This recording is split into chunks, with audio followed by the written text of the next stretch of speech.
திமுக கூட்டணியில புகைய ஆரம்பிச்சுக்குது. திமுக கூட்டணியில புகைய ஆரம்பிச்சுக்குது. நெருப்பு பிடிச்சிடும். திமுக மற்றும் விசிக ஆகிய இரண்டு கூட்டணி கட்சிகளுக்கு இடையில் எந்த சலசலப்பும் இல்லை, விரிசலும் இல்லை. அப்படி விரிசல் உருவாகுவதற்கு வாய்ப்பும் இல்லை. என்னுடைய ஊடக பக்கத்தில் பதிவான ஒரு சின்ன வீடியோ ஆட்சியிலும் பங்கு அதிகாரத்திலும் பங்கு என்ற கருத்தை விவாதத்திற்கு பலரும் எடுத்துக்கொண்டார்கள். அந்த விவாதம் மேலும் மேலும் விவாதங்களுக்கு இடமளித்து விட்டது. அதனால் திமுக விசிக இடையில் எந்த சிக்கலும் எழுவதற்கு வாய்ப்பில்லை.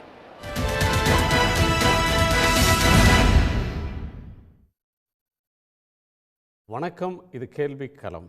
திமுக கூட்டணியில் புகைய தொடங்கிவிட்டது, விரைவில் நெருப்பு பற்றி கொள்ளும் என்று திரு எடப்பாடி பழனிசாமி அஇஅதிமுகவின் பொதுச் செயலாளர் கூறியிருக்கிறார்.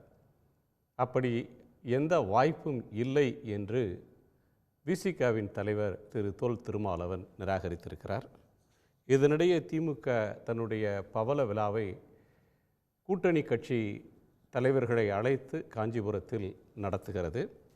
அந்த நிகழ்வை முதலமைச்சர் வர்ணிக்கும்போது, சென்னையில் கொண்டாடப்பட்ட அந்த விழா என்பது கட்சியினருக்கான குடும்ப விழா, காஞ்சிபுரத்தில் நடப்பது கொள்கை உறவுகளுடனான திருவிழா என்று வர்ணித்திருக்கிறார். கொள்கை தோழமைகள், கொள்கை உறவுகள் என்று தங்கள் கூட்டணி கட்சி தலைவர்களை ஒழித்திருக்கிறார். அந்த நிகழ்வில் திருமாவளவனும் பங்கேற்க இருக்கிறார். இதற்கிடையில் பாஜகவினுடைய ஒருங்கிணைப்பாளர் திரு ஹெச் ராஜா, அதிமுகவினுடைய வாக்குகள் அந்த கட்சியிடமிருந்து விலகி எம்ஜிஆர் ஜெயலலிதா மீது அபிமானம் கொண்ட வாக்குகள் மோடியின்பால் ஈர்க்கப்பட்டு பாஜகவுக்கு செல்ல தொடங்கிவிட்டன என்று சொல்லியிருக்கிறார். திமுக கூட்டணியில் புகைய தொடங்கிவிட்டது என்று பழனிசாமி அவர்கள் சொல்லும்போதே அதிமுகவுக்குள் அவர் பாஜக வேறொரு கணக்கை போடுகிறது. இது சார்ந்து நாம் விரிவாக விவாதிக்க இருக்கிறோம். நம்மோடு விசிகவினுடைய சட்டப்பேரவை உறுப்பினர் திரு எஸ் பாலாஜி அவர்கள், அரசியல் விமர்சகர் திரு பொன்ராஜ் அவர்கள், வலதுசாரி திரு எம் குமார் அவர்கள், இவர்களோடு திமுகவினுடைய கான்ஸ்டன்டைன் ரவீந்திரன், பத்திரிகையாளர் பீர் முகமது இணைய இருக்கிறார்கள். உங்களுக்கு வணக்கம். திரு குமார் அவர்களுடைய பார்வையவே கேட்கலாம். ஒரு வலதுசாரி கோணத்தில் இந்த சர்ச்சையெல்லாம் எப்படி பார்க்குறீங்க? திரு திருமாவளவன் அவர்கள் ஆரம்ப காலத்திலிருந்து அம்பேத்கருடைய ஃபேமிலி நடத்தின ட்ரஸ்டியாக இருந்து அதில் பல தொண்டுகள்லாம் செய்து, அதன் பிறகு 90-91 நினைக்கிறேன், ஞாபகம் சரியாக இருந்தால் திரு மூப்பனார் அவர்களால் அரசியலுக்கு வரப்பட்டு அந்த இயக்கத்தை நடத்தியிருக்கிறார். அந்த இயக்கத்தில் இன்றைக்கி பல பேர், அந்த இயக்கத்தில் இருந்தவங்க இன்றைக்கி காங்கிரஸில் இருக்க செல்வ பெருந்தகை உட்பட பல பேர் அந்த இயக்கத்திலேருந்து வெளியும் போயிருக்காங்க, புதுசாகவும் சேர்றாங்க. இதெல்லாம் அரசியலில் நடக்கிற ஒரு சகஜமான ஒன்று. அவர் வெற்றி தோல்வி எல்லாத்தையும் சந்தித்து வந்திருக்கிறார். இப்போ இந்த கடந்த முறை கூட இப்போ சட்டமன்ற உறுப்பினர்கள், நாடாளுமன்ற உறுப்பினர் பதவியெல்லாம் அவருக்கு கிடைத்திருக்கிறது. திமுகவுடைய துணையோடு, திமுகவுடைய ஆதரவோடு அவர் பெற்றிருக்கிறார். இப்போதைக்கு இருக்கிற பிரச்சனை, இன்றைக்கி இருக்கிற சூழ்நிலையில் அரசியலில் திமுகவில் உதயநிதி ஸ்டாலின் அவர்களுக்கு துணை முதல்வர் பொறுப்பு கொடுக்கணுங்கிற பேச்சு என்னைக்கு ஆரம்பித்ததோ அன்னையிலிருந்து இந்த புகைச்சல் போய்ந்து கொண்டு இருக்கிறது. திருமாவளவன் அவர்களை பொறுத்தவரை துணை முதலமைச்சர் பிரச்சனை அவருக்கு கொடுக்கறது தான் பிரச்சனையா? அல்ல, அவருக்கு கொடுக்கறது அவருக்கு கொடுக்கறதுல பிரச்சனை இல்லை. அவருக்கு கொடுக்கும் பொழுது ஆட்சியில் பங்கு, அது ஆட்சியிலும் கட்சியிலும் பங்குங்கிற வாதம் அதை தொடருது.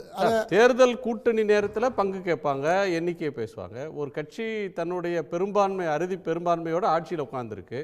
அமைச்சரவை மாற்ற மாதிரி துணை முதலமைச்சர்ன்றது இன்னொரு அமைச்சர் தான். அது ஒரு கான்ஸ்டியூஷன் போஸ்ட் கூட கிடையாது, அதுக்கு ஒரு பதவியேற்பு கூட கிடையாது, ஒரு ஜிஓ மட்டும்தான். அது நம்முடைய முதலமைச்சர் வெளிநாடு செல்வதற்கு சில நாட்களுக்கு முன் இந்த பேச்சு வந்தது. அப்போ வரும்போது திருமாவளவன் அவர்கள் பேசினதெல்லாம் கூட நியூஸில் ஓடிட்டு இருந்தது. இது எல்லாமே துணை முதலமைச்சர் பிறகுதான் இந்த மொத்த சர்ச்சை ஆரம்பிச்சது. இல்லை, அது ஒரு காரணம், அவ்வளோதான். அதுதான்ங்கிறது நான் பிரதானப்படுத்தி சொல்லலை. அதுவும் ஒரு காரணம், அதுவும் ஒரு பல காரணங்கள், அது ஒரு காரணம். ரெண்டாவது, அவர் எடப்பாடி பழனிசாமியோட இன்னைக்கு அவர் பேசின செய்தியில் பேசினது, அவர் இதெல்லாம் பார்த்தா அவர் ஒரு பொலிட்டிக்கல் ப்ராக்டிஸ் தான் அவர் பண்ணுறது. திருமாவளவன் அவர்கள் செய்கிறது, அவரை உயர்த்திக்கிறதுக்காக அவருக்கு முழு உரிமை இருக்கிறது. அது கட்சியை வளர்க்குறதற்கு அவர் கஷ்டப்பட்டு வந்திருக்காரு, அவர் வளர்க்கணும் தான். கூட்டணியில் இருந்தாலும் கூட அடுத்தால நமக்கு எங்கே நமக்கு செல்வாக்கு கிடைக்கும், நம்ம ஒரு டிசைடிங் ஃபேக்டராக ஒரு கட்சியினுடைய ஆட்சி அமைப்பதற்கு நாம் ஒரு டிசைடிங் ஃபேக்டராக இருக்கும் பொழுது நாம் ஏன் அதை பயன்படுத்திக்க கூடாதுங்கிற எண்ணம் வர்றது அரசியல் ரீதியான ஒரு நல்ல கணக்கு தான். ஆனால் எடப்பாடி பழனிசாமியோடையும் திருமாவளவனோடையும் கூட்டணியில் அமையுங்கிறது யாருமே கணிக்கவும் முடியாது. அப்படி அது காணல் நீராக தான் போய் முடியும். அது அந்த கூட்டணி நிறைவேறாது. அவர் திமுக கூட தான் இருப்பார் என்பது என்னுடைய கருத்து. திருமாவளவன் இன்னைக்கு பேசுனதும் அதான் சொல்லியிருக்காரு, ஏற்கனவே அதை தான் சொல்லிட்டு இருக்காரு. கருத்து எடப்பாடி பழனிசாமி திட்டவட்டமாக சொல்கிறாரு. இப்போ மட்டும் இல்லை, கடந்த சில மாதங்களாகவே சொல்லிட்டு இருக்கிறாரு, திமுக கூட்டணி உடைந்து சிதறும், அந்த கூட்டணியிலிருந்து சில கட்சிகள் பிரிந்து வரும். அதிமுக வெவ்வேறு வார்த்தைகளை சொல்லியிருக்காரு. வலிமையான கூட்டணி அமைக்கும் அப்படின்னு ஒரு முறை சொல்லியிருக்காரு, நல்ல கூட்டணி அமைக்கும்னு சொல்லியிருக்கிறாரு. அந்த கட்சியோட மாவட்ட செயலாளர்கள் கூட்டத்திலேயே ராஜதந்திர முடிவுகளெல்லாம் எடுத்து வலிமையான சிறந்த திமுகவை வீழ்த்தக்கூடிய கூட்டணியை எடப்பாடி பழனிசாமி அமைப்பார் அப்படின்னும் அவங்க சொல்லியிருக்காரு. துரைமுருகன் அவர்கள் கொஞ்ச நாளைக்கு முன்னால் உதயநிதி ஸ்டாலின் அவர்களுக்கு முதலமைச்சராக வரும்போது அவர் சொன்ன இளைஞர்களுக்கு வழிவிடணும், இளைஞர்களை அழைத்துட்டு போகணும்னு அவர் பேட்டியெல்லாம் ரொம்ப ஃபேஸ்புக்கு மற்ற இணையதளங்களில் ஓடிக்கிட்டு இருந்தது. அதுக்கு பதிலும் அவர் கொடுத்துருக்கிறார். இதெல்லாம் பார்த்துட்டு எதிர்க்கட்சி தலைவராக இருக்கிறவர், ஏற்கனவே 4 வருஷம் ஆட்சியில் இருந்தவர், திரும்ப ஆட்சி நமக்கு இந்த வழியாக திமுகவில் ஒரு ப்ராப்ளம் வந்துருமான்னு அவருடைய கணிப்பு, அது அவருடைய கணக்கு. திமுக மட்டும் இல்லை, அதிமுக மட்டும் இல்லை, பிஜேபியும் இந்த கூட்டணி இப்போ பிஜேபிக்கு பெரிய சேலஞ்ச் எங்கே, இந்தியாவில் 2-3 ஸ்டேட்டில் தான், கேரளாவில் கூட அக்கௌண்ட் ஓப்பன் பண்ணிட்டாங்க, வெஸ்ட் பெங்காலில் எதிர்க்கட்சியாகவே வந்துட்டாங்க, தமிழ்நாட்டில் அக்கௌண்ட் ஓப்பன் பண்ண முடியலை. ஸோ திமுக கூட்டணி அப்படின்ற ஒரு ப்ராட் லெஃப்ட் அலையன்ஸ், செக்யூலர் அலையன்ஸாக இருக்கிறதுனால இந்த அலையன்ஸ் எப்படியா உடையணுன்றது ஏடிஎம்கே மட்டும் இல்லை, பிஜேபிக்கான ஆசையாக தானே. தமிழக முதலமைச்சர் அவர்கள் இப்போ சமீப காலத்தில் அவர் மத்திய அரசாங்கத்தோட மோதல் போக்கை கடைபிடிக்கலை. அது நீங்கள் பார்க்கலாம். அது நாணயம் வெளியிட்டதை வச்சு நான் சொல்லலை, பொதுவாகவே மத்திய அரசோட இணக்கமாக இருந்து தான் மக்களுக்கு நல்ல காரியங்களை நிறைவேற்ற முடியுங்கிறத அவர் உணர்ந்த மாதிரி எனக்கு தெரிகிறது. அதன் அடிப்படையில் அவருடைய டேர்ம்ஸ் இருக்குது. இன்றைக்கோ நாளைக்கோ அவர் டெல்லி போகிறாரு, பிரதமரை பார்க்குறாரு, அதெல்லாம் ஒரு பக்கம் போயிட்டுருக்கு. ஆனால் இந்த விஷயத்தில் திருமாவளவன் விஷயத்தில் அதிமுகவோட திருமாவளவன் சேர்றதா அல்லது விஜய் இருக்கார், சீமான் இருக்கார், இவங்கெல்லாம் சேர்ந்து வெளியெல்லாம் நிறைய ஓடிக்கிட்டு இருக்கு. இந்த மாதிரி தகவல்கள் போய்கிட்டு இருக்கு. என்னென்ன தகவல் ஓடுதுன்னு இல்லை, வெளியே மார்க்கெட்டில் ஓடுற தகவல், மார்க்கெட்டில் இருக்கிற தகவல் சொல்லுங்களேன். மார்க்கெட்டில் அவங்கவுங்க என்ன திமுக கூட்டணி உடையணுன்னு ஏடிஎம்கே விரும்புது, பிஜேபி விரும்புது, நீங்கள் என்ன மார்க்கெட்டில் வேறு அடிஷ்னலாக என்ன விருப்பங்கள்லாம் என்ன ஒவ்வொருத்தரும் அவங்களுக்கு அரசியல் ஆய்வாளர்கள் என்ன நினைக்கிறாங்கன்னா, சமூக இணையதளங்களில் அவங்க பேசுகிறது என்னென்னா, எடப்பாடி பழனிசாமி, திருமாவளவன், சீமான், விஜய் இவங்கெல்லாம் சேர்ந்த என்ன ஆகும் அப்படின்னு ஒரு கேள்வியை போடுறது. பிஜேபி விட்டாங்க, பிஜேபி அவங்க சொல்லல, பிஎம்கே சொல்லல. அதை பத்தி அவங்க இப்ப இந்த கோணத்துல இது சேர்ந்ததுன்னா இது மேஜர் ஃபோர்ஸ் ஆயிடும், அது திமுகவுக்கு பலகீனமா இருக்கும் அப்படிங்கிற மாதிரி எடுத்துட்டு போறதுக்கு முயற்சி பண்றேன். நான் என்னுடைய கருத்து இல்லை, இருக்கு. இதுல இவர் புத்திசாலித்தனமா நம்ம இந்த பக்கம் இருக்கலாமா அந்த பக்கம் இருக்கலாமா, நான் ஏடிஎம்கேக்கு போயிட்டா என்ன பண்றது, நான் ஏடிஎம்கேக்கும் போக தயாரா இருக்கேங்கிறத திருமாவளவன் அவர்கள் வெளிப்படுத்துறாரு. அரசியல் ஸ்டண்டு. ஏன்னா ராமதாஸ் செய்யற அதே ஃபார்முலா தான். ராமதாஸ் அந்த காலத்துல செய்வார் இல்லையா, ஒரு பக்கம் ஒரு வருஷம் இந்த பக்கம், ஒரு வருஷம் அந்த பக்கம், இப்படியெல்லாம் அந்த ஸ்ட்ராட்டஜியை அவர் எடுக்கிறார். அதான் அவருடைய அரசியல் நிலை. விசிகே அப்படி இல்லையே. திருமாவளவன் இதுக்கு முன்னாடி விசிகே மது ஒழிப்பு மாநாட்டுக்கு, இப்போ மது ஒழிப்பு மாநாடு நெக் ஆஃப் மூமெண்ட்ல மது ஒழிப்பு மாநாடு அது காலமா நடந்துட்டு இருக்கு. திடீர்னு ஞானோதயம் வந்த மாதிரி மது ஒழிப்பு உடனே இது போடணும், அவரு கூட்டணியில் இருக்காரு, நினைச்சா உடனே முதலமைச்சர்கிட்ட பேச முடியும், நீங்கள் மதுக்கடையை நிறுத்தலைனாக்கா நான் கூட்டணியிலேருந்து விலகிடுவேன் அப்படின்னு சொல்லலாம், நிறுத்துங்கன்னு சொல்லலாம். ஒரு வாரம் டைம் கொடுங்க, 1 மாதம் டைம் எடுத்துக்கங்க, நிறுத்துங்க, நாங்கள் அதை சிவியராக போராட போகிறோன்னு சொல்லலாம். உடனே அதுக்கு முடிவு கிடைக்குமே. அதை விட்டுட்டு அவர் அந்த பக்கம் இந்த பக்கத்தில் இது மது ஒழிப்பு போராட்டத்தை முன்னெடுத்தா மக்கள்கிட்ட ஆதரவு கிடைக்கும்னு அவர் நினைக்கிறார். கூட்டணி அரசாங்கம் தன்னுடைய கூட்டணி கட்சி தான் ஆட்சி நடத்திக்கிட்டு இருக்கிறது. அப்படியெல்லாம் இருக்கு, நிறைய கணக்குகள் இருக்கு. மது ஒழிப்பு மாநாட்டுக்கு ஆதரவு கிடைக்குன்னா தமிழறிவு மணியன் தான் சிஎம்மா இருந்திருக்கணும். இல்ல தமிழறிவு மணியன் அவர் ரொம்ப நாளா மது ஒழிப்பு பேசிட்டு இருக்காரு. மது ஒழிப்பு போராட்டத்தில் அவர் ரொம்ப நாளாக பார்த்து எல்லாரும் நான் கூட அதுக்கு போராட்டம் நடத்தியிருக்கேன். இப்போ 98 காந்தி ஜெயந்தி அன்னைக்கு ஒரு சென்னை உயர்நீதிமன்ற வாசலில் பெரிய கூட்டம் நடத்தியிருக்கேன். மது ஒழிப்பு மது ஒழிக்கணும்னு சொல்லி அதெல்லாம் நிறைய பேர் நடத்தியிருக்காங்க. தகவல் நீங்க சொல்றீங்க சார். இப்போ இருக்கிற விஷயத்துல ரொம்ப ரொம்ப இதுல நீங்க சென்சிட்டிவா நீங்க பார்க்கணும். கூட்டணியில பிரதான கூட்டணி முதல்வர் அவருக்கு ரொம்ப முக்கியத்துவம் கொடுக்கிறார், இவரும் முதல்வருக்கு ரொம்ப முக்கியத்துவம் கொடுக்கிறார். அரசியல் ரீதியா கட்சி முதல்வர் யாருக்கு முக்கியத்துவம் தரல? ராகுல் எல்லாருக்கும் கொடுக்கிறார், எல்லாருக்கும் கொடுக்கல. சீதாராம் யெச்சூரிக்கும் பாலகிருஷ்ணனுக்கு முக்கியத்துவம் தரலையா? எல்லாருக்கும் கொடுக்க நான் மறுக்கல, நான் அது மறுக்கிறதாக சொல்ல கொடுக்கிறான்னு தான் நான் சொல்றேன். கொடுக்கிறாரு. அதே சமயத்துல அந்த அரசு மதுக்கடையை நடத்தி கொண்டிருக்கிறது. நீங்க அந்த கட்சியில அந்த ஆட்சியில நீங்க கூட்டணியில இருக்கீங்க. மது ஒழிப்பு நான் நடத்த போறேன்னு சொல்லி பேசி மார்க்கெட் நியூஸை சொல்லுங்க சார், அது கொஞ்சம் சுவாரஸ்யமா இருக்கு. இல்ல அதுதான் இதெல்லாம் போயிட்டு இருக்கு சார். இதெல்லாம் இதுதான் நடக்க போகுதுன்னு நான் சொல்லல. மார்க்கெட்ல நான் அசஸ் பண்ணதை நான் சொல்றேன். இதெல்லாம் ஓடிக்கிட்டு இருக்கு.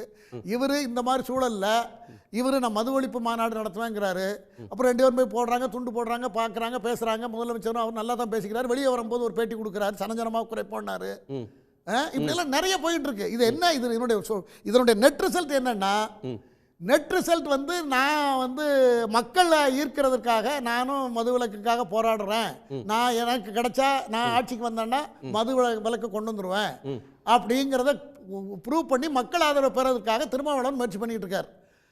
இன்னொரு சைடில் எதிர்கட்சியாக இருக்கக்கூடிய அதிமுக அவரும் என் கூட நல்ல டேர்ம்ஸில் இருக்காரு, நான் அவர் எப்போ நான் நினைச்சா அதுக்கு கூட நான் போக முடியுங்கிறத இன்டைரக்டாக உணர்த்துறாரு. ஆனால் போக மாட்டார். இது உணர்த்துறது தான், ஒன்லி ஃபோக்கஸ் தான். போக மாட்டாரு, போக்கு காட்டுறாரு. காட்டினா திமுகவில் அவருக்கு செல்வாக்கு அதிகமாகும் ஆட்டோமேட்டிக்காக. அதை அவர் உருவாக்குறார். இதுதான் என்னுடைய கருத்து. சரி, பீர் முகமதோட கருத்தை கேட்டுடுறேன். அவர் கருத்தையும் கேட்ட பிறகு பாலாஜி சார் கருத்தை கேட்கலாம். பீர் முகமது, நீங்கள் இதை எப்படி பார்க்குறீங்க? போக்கு காட்டுறாரு, போக மாட்டார், போக்கு காட்டுறாரு அப்படின்றது ஒன்று. நெக்காத மொமெண்ட்டில் பண்ணுறது, இது என்ன நெக்காத மொமெண்ட் எனக்கு தெரியலை. மதுவிலக்கு மாநாடுன்றது ஒரு ஸ்டண்ட்டு. கட்சியை வளர்க்குறதுக்காக இதெல்லாம் பண்ணுறாங்க. ஏடிஎம்கே, விஜய், சீமான், விசிக இப்படிலாம் ஒரு காம்பினேஷனில் கூட்டணி வரும் அப்படின்னு மார்க்கெட்டில் அரசியல் ஏசியங்கள் இருக்குன்னு சொல்கிறாங்க. இதை எப்படி புரிஞ்சுக்கிறீங்க? இது அதுக்கெல்லாம் ஸ்கோப் இருக்கா? இல்லை, அதுக்கு வாய்ப்பே இல்லை. இது எல்லாமே அவங்க விருப்பங்களை மார்க்கெட் தகவல்களாக வெளியிடுறாங்க அப்படின்னு தான் பார்க்க வேண்டி இருக்கு. ஏன்னா இது முழுக்க ஒரு வெற்றி கூட்டணியாக தொடர்ச்சியாக பயணம் பண்ணிட்டு இருக்கு. 2019 நாடாளுமன்ற தேர்தலில் இருந்து இன்னைக்கு 2024 நாடாளுமன்ற தேர்தல் வரைக்கும் மிகப்பெரிய, அதாவது 100% வெற்றியை ஈட்டக்கூடிய ஒரு மிகப்பெரிய கூட்டணியாக, ஒரு மாபெரும் கூட்டணியாக இன்றைக்கு இந்தியாவே திரும்பி பார்க்கக்கூடிய அளவுக்கு இன்றைக்கு இந்தியா கத்பந்தன் என்று சொல்லப்படக்கூடிய இந்தியா கூட்டணிக்கான மிகப்பெரிய அடித்தளமாக, அதனை வலுப்படுத்தக்கூடிய ஒரு களமாக, அதற்கு ஒரு முன்னோட்டமாக அமைந்த கூட்டணியே இதுதான். இந்த தமிழ்நாட்டில் அமைந்த இந்த கூட்டணி தான்.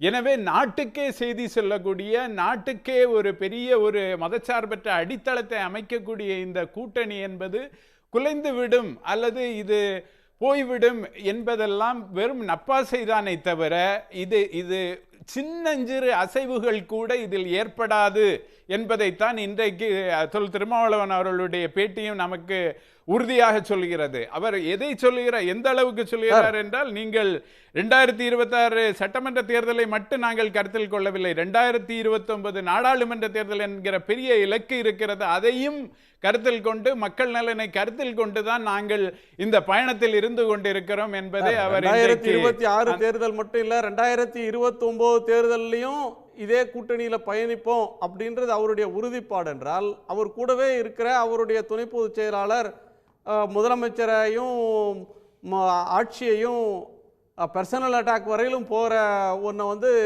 பண்ணிட்டு அதுக்கப்புறம் அந்த கூட்டணியில் எப்படி ஏற்றுக்கொள்வாங்க? திமுக தரப்பில் இன்னமும் வலுவான எதிர்வினை இல்லை. திருமா டீல் பண்ணுறாரு, திருமா வந்து அதை கூட்டணி உறுதின்னு சொல்கிறதுனால நிதானம் அந்த பக்கத்தில் இருக்குது. இதே மாதிரி இன்னொரு தரப்பிலும் பேசினா அந்த இந்த 26, 29 ஒன்றும் இருக்காது. இல்லையே, நீங்க அதை ஒரு துணை பொதுச் செயலாளர் என்கிற ஒரு இடத்துல இருக்கக்கூடியவர், அதுதான் திருமாவளவன் மிக தெளிவாக தன்னுடைய பேட்டியில் சொல்றாரு. கட்சியில் பலரும் பல கருத்துகள் சொல்லலாம், ஆனால் கட்சி தலைமை என்பது தான் இறுதியான முடிவு. ஒரு அமைப்பாக, ஒரு கட்டுக்கோப்பாக இருக்கக்கூடிய ஒரு அமைப்பாகத்தான் விடுதலை சிறுத்தைகள் இருந்து கொண்டிருக்கிறார்கள், அது நமக்கு தெரியும்.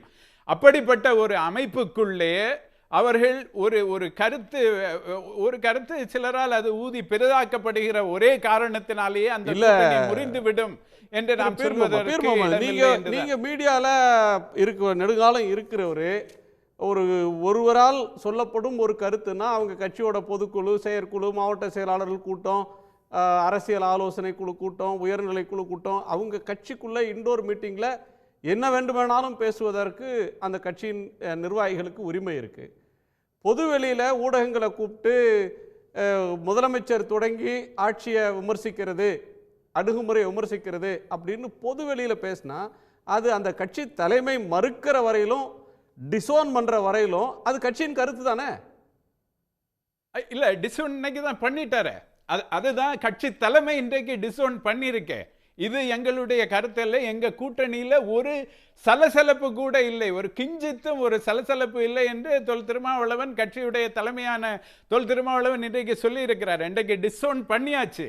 இது ஆதவ அர்ஜுனாவுடைய கருத்துக்கு நடவடிக்கை எடுக்க வேண்டுமா என்பதை பற்றி கட்சியுடைய மூத்த நிர்வாகிகளுடன் நான் பேசி முடிவு செய்வேன் என்று அவர் சொல்லி, அதற்கு இதில் ஒரு சலசலப்புக்கு இடமில்லை. அது மட்டுமல்ல, 28ஆம் தேதி நடக்கிற திராவிட முன்னேற்ற கழகத்துடைய பவள விழா காஞ்சிபுரத்திலே நான் தோழமை கட்சியாக அங்கே போய் நான் அவர்களுடைய அழைப்பை ஏற்று நான் பேச இருக்கிறேன் என்கிற அறிவிப்பையும் தொல் திருமாவளவன் கொடுத்திருக்கிறார் அல்லவா. அதற்கு பிறகு, அதாவது ஆதவ அர்ஜுனாவுடைய கருத்து அதற்கு பிறகும் முக்கியத்துவம் பெறுகிறது என்றால் அதற்கு, அதாவது ஊடகங்களுடைய செய்திக்கான தேடல், இது ஒரு பக்கம் இருக்கு. இது சரி, திருமா வந்து சொல்றதுதான் அந்த கட்சியுடைய ஃபைனல் வேர்டு, அதுல வந்து மாற்று கருத்து இல்லை. அந்த கட்சியின் தலைவர் அவர் சொல்லுவதுதான் அந்த கட்சியுடைய அதிகாரப்பூர்வமான இறுதி நிலைப்பாடு. அவர் எப்போ சொல்லிட்டாரோ அந்த நொடியோட அது புல் ஸ்டாப், அந்த இடத்துக்கு வச்சாச்சு அப்படின்னு புரிஞ்சுக்கிறோம் அப்படின்னு எடுத்துக்கிட்டாலும் கூட, அரசியல் வெளியில் என்ன நடந்துக்கிட்டு இருக்கு அப்படின்னா, தமிழ்நாட்டில் திமுக தலைமையிலான கூட்டணின்றது ஒரு பிராட் லெஃப்ட் செக்யூலர் ஒரு கோயலிஷன்.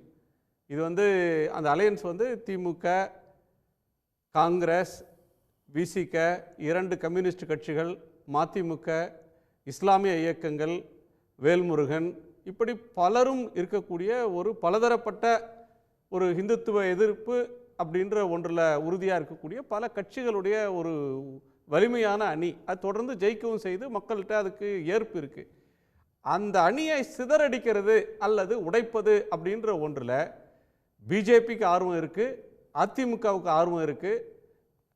புதுசாக கட்சி தொடங்குறவங்களுக்கு என்ன இருக்குன்னு எனக்கு தெரியாது, மற்றவங்களுக்கு அதில் ஆர்வம் இருக்கான்னு தெரியல. இந்த 2 ஃபோர்ஸஸ் அப்படின்ற ஒன்றுடைய தூண்டுதல் இதுக்கு பின்னாடி இருக்குன்னு நினைக்கிறீங்களா, இந்த சலசலப்புக்கு பின்னாடி? இல்லை, நம்ம அப்படி பார்க்க வேண்டியதில்லை. அது சில, அதாவது நீங்கள் பார்த்தீங்கன்னா தமிழ்நாட்டு ஊடக பரப்பை பற்றி நீங்கள் கேட்டதுனால இதை குறிப்பாக சொல்ல வேண்டியிருக்கு. 40க்கு 40 இடங்களில் திமுக வெற்றி பெறாது, திமுக அணி வெற்றி பெறாது என்று சொன்ன முன்னணி ஊடகங்கள் என்ன என்று நமக்கு தெரியும். நிச்சயமாக அதில் நீங்கள் இல்லை என்பது நமக்கு மகிழ்ச்சி. இங்கு தமிழ் நிலத்துக்கான ஒரு கொள்கை என்று ஒன்று இருக்கிறது. இது நாம் எப்போதுமே மக்களுடைய இறையாண்மையை பிரதிபலிக்கிற மொழி வழியான அரசியலை, பண்பாட்டு வழியிலான அரசியலை ஆதரிக்கிற ஒரு மாநிலமாக, இந்தியா கூட்டணிக்கு வித்திட்ட ஒரு மாநிலமாக, இந்தியாவின் ஜனநாயகத்தை போற்றக்கூடிய, பாதுகாக்கக்கூடிய ஒரு மாநிலமாக இன்றைக்குமே நாம் இருந்து கொண்டிருக்கிறோம். இப்படிப்பட்ட சூழ்நிலையில் இது போன்ற வாய்ஸஸை முன்வைப்பது எந்த ஊடகங்கள், முதலில் எந்த ஊடகங்கள் அவற்றை முன்வைத்தன என்பதிலிருந்து நீங்கள் ஆராயத் தொடங்கினால் உங்களுக்கு இதனுடைய மொத்த அஜெண்டாவும் வெளியே தெரிய வரும். இந்த அஜெண்டா என்பது ஒரு வலது அஜெண்டா இருக்கலாம், ஊடகங்களுக்கு அஜெண்டா இருக்கலாம், ஊடகங்களுக்கு உள்நோக்கம் இருக்கலாம். கடந்த தேர்தலில் வேலூரில் திமுக வெற்றியே பெறாதுன்னு தான் எல்லா கருத்து கணிப்பும் சொன்னாங்க. கருத்து கணிப்புன்னு வெளியிட்ட எல்லாருமே கோவையில் அண்ணாமலை ஜெயிப்பாருன்னு சொன்னாங்க ஊடகங்கள் அதிகம், வேலூரில் திமுக தோற்கும்னு சொன்ன ஊடகங்கள் அதிகம். அதை ஆராய்ச்சி பண்ணால் தனியாக இன்னொரு நாள் நம்ம விவாதிக்கணும். ஊடகங்களுக்கு அஜெண்டா இருக்கும், உள்நோக்கம் இருக்கும். பேசுகிறவங்களுக்கு என்ன இருக்குது? ஊடகங்களிடம் பேசுபவர்களுக்கு என்ன அஜெண்டா இருக்குது? இல்லை, ஊடகங்களிடம் பேசக்கூடியவர்கள் எப்படி பேசுகிறார்கள் என்பதை நாம் இன்றைக்கு பார்க்க வேண்டியிருக்கிறது. ஒட்டுமொத்தமாக ஊடகங்கள், நான் தமிழக சூழலை சொல்லவில்லை, குறிப்பாக இந்திய சூழலில் ஒட்டுமொத்தமாக ஊடகங்கள் தங்கள் பணியை, மக்களுடைய குரல்களை பிரதிபலிப்பதை செய்கின்றனவா, இல்லை இது போன்ற ஒரு அரண்மனை அரசியலை, அதாவது இந்த ஆட்சி கவிழ்ப்பு, ஆட்சியை அகற்றுதல், இந்த ரெஜீம் சேஞ்ச் என்று சொல்வார்கள், உலக அளவில் ரெஜீம் சேஞ்சில் ஊடகங்களுடைய பங்கு என்ன என்கிற பெரிய பெரிய ஆராய்ச்சிகள் எல்லாம் இருக்கின்றன. இதுபோல நாம் எதையாவது கொளுத்தி போட முடியுமா? இப்படிப்பட்ட அஜெண்டாவோடு செயல்படக்கூடிய ஊடகங்கள் வந்து ரெஜிம் சேஞ்ச் வந்து டிஎம்கே உள்ள ஆட்சி, யார் ஆட்சியில் இருக்காங்களோ அதுக்குள்ள ஒரு ரிவோல்ட் வந்தால் தான் ரெஜிம் சேஞ்ச். அதுக்குள்ள அரண்மனையில் பிரச்சனை வர்றது, மக்கள்கிட்ட போய் ஓட்டு வாங்கி வர்றதுன்னா அடுத்த தேர்தல் 1.5 வருஷம் 2 வருஷம் இருக்கு, அப்போ நடக்கக்கூடிய காரியம். இப்போது பொதுவாக என்ன நடக்கும்னா, தோற்று போன அணியில் அதிமுகவும் பாமகவும் அசம்பிளியில் சேர்ந்து நின்னாங்க. தோற்ற உடனே கூட்டணியில் இல்லைன்னு டாக்டர் ராமதாஸ் வெளியேறினார். பிஜேபி இப்போ ஒரு கூட்டணி அமைச்சு போட்டிட்டு இருக்கு. அதில் இருக்கக்கூடியவங்க அதே கூட்டணியில் தொடர்றாங்களா இல்லையான்னு தெரியாது. பட் டிஎம்கே கூட்டணி வெற்றி பெற்ற கூட்டணி தொடர்ந்துட்டு இருக்கும்போது அந்த கூட்டணிக்கு எதிராக ஏன் பேசணும்? இல்ல, என்ன ஊடகங்களுக்கு இதுல என்ன அஜெண்டா இருக்கு? ஊடகங்களை பழி சொல்றதுல என்ன நியாயம் இருக்கு? இல்ல, ஊடகங்களை பழி சொல்வது நமது நோக்கம் அல்ல. ஊடகங்கள் என்ன செய்து கொண்டிருக்கின்றன என்பதை நாம் உன்னிப்பாக கவனிக்க வேண்டும் என்று நான் கருதுகிறேன். தமிழ்நாட்டில் மக்களுடைய இறையாண்மைக்கு எதிராக, மக்களுடைய விருப்பங்களுக்கு எதிராக, மக்களுடைய முடிவுக்கு எதிராக, மக்களுடைய தீர்ப்புக்கு எதிராக இது போன்ற சில உரையாடல்களை தொடர்ச்சியாக சிலர் முன்வைத்து கொண்டிருக்கிறார்கள். ஏதோ இந்த கூட்டணி பலவீனமாக இருப்பது போலவும், அல்லது இந்த கூட்டணியில் ஒரு சலசலப்பு இருப்பது போலவும் ஒரு தோற்றத்தை ஏற்படுத்தி அதன் மூலம் ஒரு பொது கருத்தை உருவாக்கலாம் என்று, ஒருவேளை 2026க்கு முன்னால் அதை உருவாக்கி விடலாம் என்று அவர்கள் கனவு காணக்கூடும். ஆனால் அந்த கனவு பலிக்காது. ஏனால் மக்கள் தெளிவாக இருக்கிறார்கள். கூட்டணி வலிமையாக இருக்கிறது தான் அப்படின்னு சொல்றீங்க. நான் மற்றவங்களுடைய 2 பேருடைய கருத்தையும் கேட்டேன். திரு பாலாஜி சார் நிறைய கருத்துக்களை சொல்லியிருக்கிறாரு, மார்க்கெட் கருத்திலிருந்து மாளிகை கருத்து வரையிலும். அதாவது அண்ணன் குமார் வந்து ஒரு விஷயத்தை தெளிவுபடுத்தியிருக்காரு. அவர் மார்க்கெட் கருத்துன்னு சொன்னார். மார்க்கெட்டில் வந்து விடுதலை சிறுத்தைகள் கட்சி வந்து இன்றைக்கி வந்து ஒரு ஒரு மையப்படுத்தப்பட்ட அல்லது வந்து ஒரு பிரதானமான இடத்துல இருக்குன்றது வந்து தெளிவுபடுத்துறது தான் அவர் அந்த மாதிரி சொன்னது. ஷேர் மார்க்கெட் அது விடுதலை சிறுத்தைகள் கட்சியினுடைய இருப்பு வந்து எந்த அளவுக்கு வந்து இன்றைக்கு வந்து தமிழ்நாடு அரசியல் களத்தில் இருக்குன்றது வந்து அவர் வந்து அவருடைய பாணியில் அவர் சொல்கிறார். அவர் சொன்னதெல்லாம், அவர் சொன்ன கருத்துக்கள்லாம் நம்ம உடன்படல ஒன்று. அப்புறம் வந்து அவர் வந்து இன்னொன்று குமாரண்ணா வந்து எப்போவுமே வந்து பழைய வரலாற்றெல்லாம் சொல்லும்பொழுது அதிலேயே பக்கத்தில் இருந்து பதிவு பண்ண மாதிரி நிறைய விஷயங்களை பேசுவார் நிறைய இதில். இன்றைக்கி கூட சொன்னார். ஆனால் இந்த முழக்கம் வந்து இப்போ வச்ச முழக்கம் இல்லை, ஆட்சியிலும் பங்கு அதிகம், அதையும் தெளிவாக சொல்லியிருக்காரு. எப்பொழுதும் போல் அவர் பேசக்கூடிய ஒரு குறிப்பிட்ட ஒரு இதை எடுத்து போட்டு அதை வந்து ஒரு ஹைப்பு கிரியேட் பண்ணுறதுன்றது வந்து கடந்த காலங்களிலே நிறைய விஷயங்கள் நடந்திருக்கு. அதெல்லாம் தான் அவர் பேசினார். நாங்கள் வந்து என்றைக்கும் சொல்லி கொண்டு இருக்கிறோம். இன்றைக்கும் எங்களுடைய நிலை தான் அது. ஒரு கட்டத்தில் என்ன சொல்கிறார், ஃபஸ்ட்டு என்ன சொல்கிறாரு, அப்படியே போகிற போக்கில் திமுகவால் விடுதலை சிறுத்தைகள் கட்சி வெற்றி பெற்ற சட்டமன்ற உறுப்பினர் தேர்தல் வெற்றின்னு சொல்கிறார். அப்புறம் பின்னாடி என்ன சொல்கிறாருன்னா, திமுக வெற்றி பெறுவதற்கு தாங்கள் தான் வந்து இவங்க தான் வந்து ரொம்ப பலமாக இருந்தாங்க, அதனால் இவங்க கிளைம் பண்ணுறாங்கன்னு. அவர் சொன்ன ரெண்டுமே உண்மை தான். திமுக வெற்றி பெறுவதற்கு காரணம் வந்து விடுதலை சிறுத்தைகள் கட்சி, விடுதலை சிறுத்தைகள் கட்சி வெற்றி பெறுவதற்கு காரணம் திமுக. அதுதான் கூட்டணியுடைய ஒரு அமைப்பே. இது வந்து ரொம்ப லாஜிக்கலான விஷயம். இப்போ இவங்களுக்கெல்லாம் என்னென்னா, இவங்களுடைய ஒரு எதிர்பார்ப்பு, அந்த எதிர்பார்த்த திசையில் இன்னொன்றும் அவருக்கு வந்து நன்றி சொல்லணும்னா ஒரு விஷயம் உறுதியாக சொல்லிட்டாரு. இதைத்தான் நாங்கள் டே 1லேருந்து சொல்லிட்டு இருக்கோம். திமுக கூட்டணியில் எந்த பிரச்சனையும் இல்லை, நாங்கள் திமுக கூட்டணியில் தான் இருக்கோம்னு நாங்கள் டே 1லேருந்து சொல்கிறோம். இவர் சொல்கிற மாதிரி அப்படியெல்லாம் இங்கே அரங்கத்தில் உட்காந்து பேசுகிற இவருக்கே இவ்வளோ தெரியுதுன்னா, ஒரு இயக்கத்தை நடத்துகிற தலைவருங்க, நாட்டினுடைய முதலமைச்சராக இருக்கவங்க, இவங்க வந்து விடுதலை சிறுத்தை கட்சி வந்து அதிமுகவுக்கு போயிடுவோன்னு ஒரு போக்கு காட்டுறாங்க. ஆனால் இவங்க போக மாட்டாங்க, திமுகலேயே இருப்பாங்கன்னா, எனக்கு என்ன ஒரு கேள்வினா, இவருக்கு தெரிந்த இந்த தகவல் அரசியல் நடத்தக்கூடிய, அரசியல் இயக்கங்கள் நடத்தக்கூடியவர்களுக்கு தெரியாதா? அதனால் இது எல்லாமே வந்து சும்மா ஏதோ ஒரு ஹைப்பு கிரியேட் பண்ணல. அரசியல் கூட்டணின்றது நிரந்தரம் இல்லைல்ல.